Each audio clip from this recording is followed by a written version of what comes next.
When I started doing my own historical research, what I found, and I found this in just a couple of weeks of work, I mean, it was all in the library and on the internet, is that the founding father of the Arab-Palestinian movement, Hajj Amin al-Husseini, had actually organized enormous terrorist attacks against the Jews of the Yishuv, in other words, the Jews living in British Mandate Palestine before the creation of the State of Israel. And the fourth terrorist attack organized by Husseini, again the founding father of the Arab-Palestinian movement, called the Arab Revolt. This went from 1936 to 1939. That terrorist attack was organized with weapons sent by Adolf Hitler and Mussolini. And after that, he traveled to Iraq, where he was treated as if he were some kind of head of state.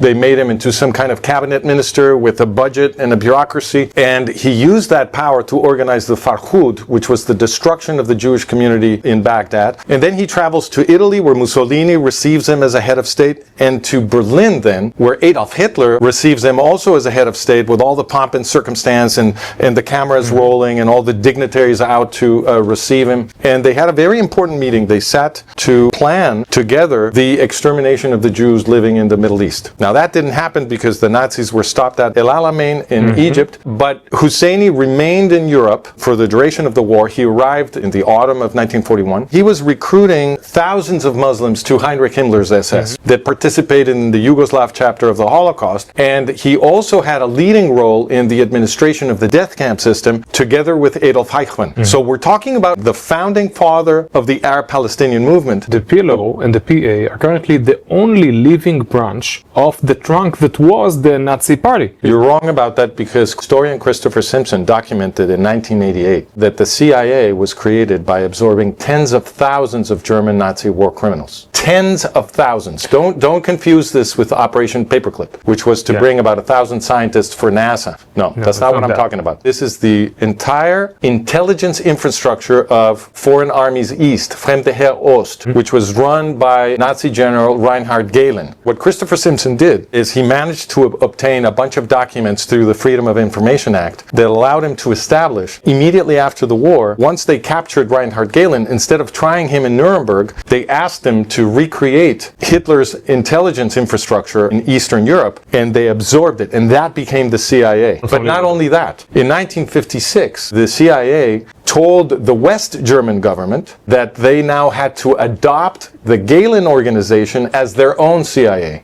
The Bundesnachrichtendienst, which is the BND, the equivalent of the CIA in West Germany. Rinehard Gehlen became the head of intelligence with his Gehlen org in West Germany. In other words, the German Nazis were returned to clandestine